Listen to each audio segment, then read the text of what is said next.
Palapakan po natin, Sponge Cola, Cool Pals. Woo! Yeah. Thank you. DJ Martindero, ha? Yes, nasa Love Radio tayo ngayon. Yan. Palakpakan naman dyan, mga Sponge Colatics. Ay, Ano ba tawag niyo sa mga fans ng Sponge Cola? Wala parang wala naman kaming actively na piling pangalan. Pero maganda yatang simulan namin yung Sponge Colatics. Or ano na lang, Sponge Scholars. Mga napaaral ng Sponge Cola. Para tandang matalino. Diba? Actually, pwede. Sa mga hindi nakakalam, lahat kayo magka-classmate na high school. High Since school, magkaklase kaming dalawa ni Gosh. Tapos si Armo sa semi-honor section yan. Yeah, same batch. Same Kaming batch. tatlo. Yes. Tapos si Ted, kasi pumasok siya sa band noong 2009. Yes, officially. Officially.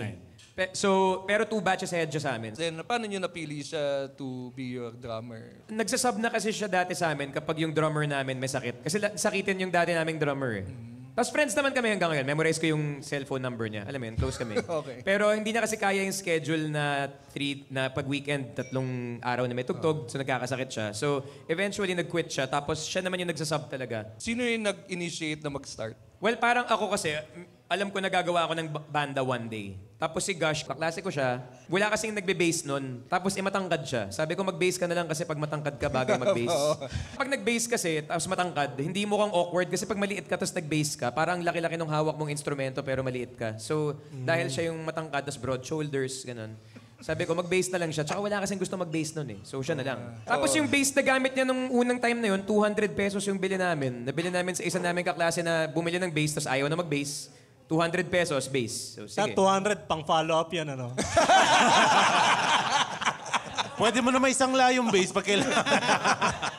Sino pinaka-close mo, Ted, sa kanilang tatlo? Dito nagsisimula yung away Dahil nagta-travel kami ni El sa abroad. Nagta-travel kasi kami together sa iba-ibang countries Tapos kapag nasa States kaming dalawa yung designated drivers. So kami yung nasa harap nakaupo, kami yung nagka-captain tsaka assistant. Tapos we take turns sa pag-navigate. So I think dahil nagta-travel kami together. Pero naka-travel na kami sabay-sabay. Naka-travel na rin kami sabay-sabay. So walang sense yung sinabi ko. Hindi, pero mas kung bibilangin ng flights. Mas marami kaming flights marami together. yun. Marami kaming Ayun minds na, dito together. na nagsisimula yung away. Dito nga Di ba kayo nagkuwari may gig kayo na ganito? Hindi ba kayo nag-ano na, tangin na, ito lang gagawin mo, gano'n. Itlog Sila lang. nagdala pa sila ng gitara, gano'n. Dito lang sa bulsa mo. Tapos, wala bang tampuhan yung gano'n? Tangin na, ba't pantay-pantay tayo ng TF? Putang lang to. Sabi ni Gus, nagpahaba pa ako ng daliri. Ano, bigat-bigat nito. Galing na sa bulsa yung dala mo, Sabi niya ganun, napagod ako doon. Hindi ba nag-ano? Nagkakatampuhan. Wala naman. Bawing-bawi naman kasi sa ibang gigs pagka... Oo nga, no? Kasi ikaw may yung drum set. pinakamaraming dala. Yeah, cymbals ni... yes. Si Armo, paano niya naging kabanda? Nasa isang tugtog kami sa Southern Bulls sa Timog. Tapos, yung kuya ko nagpunta para manood. Tapos sabi niya, yung gitarista ng isang banda na yun, kunin niyo yun. Kasi magaling yun. Tapos, parang eksakto siya sa inyo. Tapos nung kinuha niya si Armo, sabi nung kuya mo, hindi yan! Dalawa nga kami na. Nasa likod! Dalawa nga sila magkatabi nun. Buti hindi nagka-clash minsan yung ideas nyo. Pagka nagka-clash yung ideas, alam kasi namin na lahat naman kami ang gusto namin gawin, gumawa ng magandang kanta. Hindi naman siya parang gusto ko lang na ito dahil ako yung masusunod.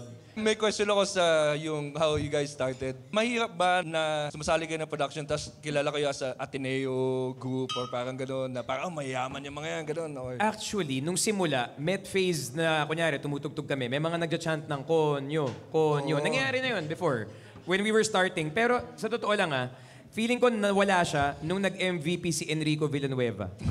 Kasi nung nag-MVP siya, tapos nakilala siya ng mga tao sa basketball court na parang, parang Atenista to, pero parang kalye rin naman siya like us So parang after nun, napansin ko talaga parang nag-die down yung mga nagja-chant ng ganun. Tapos we don't naman conduct ourselves na para kaming, hey, parang ako si Prince something. Alam mo yun? Pumasok kami dito kanina, hi, hello to everyone, ganun din naman. So, wala, parang I don't think, it's not a problem. Hindi naman naging parang sa... Kasi usually sa production, di ba, kami mga banda, gano'n. Tapos parang, ito na yung mga mababango.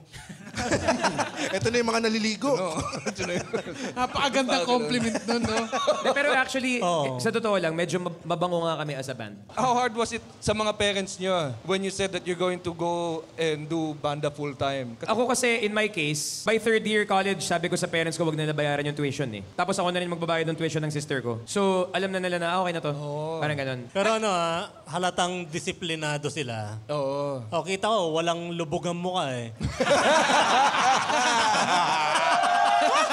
Okay. Yun na nga eh. So ano na yung pinaka-exciting na nangyari sa van? May isang time, merong broken-hearted kami na kaibigan, tapos umakay siya sa van namin. Tapos papunta kami ng gig sa Batangas. Tapos, nag-decide lang ako mag-play ng mga nakakalungkot na love song. Tapos, nung una tumatawa kami ng first 2 songs, tapos nung third song, umiiyak na siya. Tapos parang naging, hindi yata ito nakakatuwa. So I guess wild yun in that way, na parang hindi ko na-expect na may power pala ang music na paiyakin ng isang grown man sa isang van. Ikaw ba yun, Ted? Doon ko lang nalaman na kaya pala niya yun. Ikaw ba yun, Ted? And then, Pero yung iyak niya, yung iyak na may, yung iyak na parang pang Greek theater, yung talagang parang, yung ganun. Ha? Talaga yung... Anong kanta pala to? May shaker din may shaker habang umiiyak. ang mga plinay ko noon, mga Sometimes Love Just Ain't Enough, ganun. nung una natin narinig, parang Akala ko Ang nagpapatawa lakas ng tawa natin. Tama na to. Yun. Tapos biglang pagtingin namin, oh shit, seryoso pala siyang umiiyak. So parang palitan mo na yung kanta. Tapos may gumawa pa, ikaw kasi. Ayan. Yun.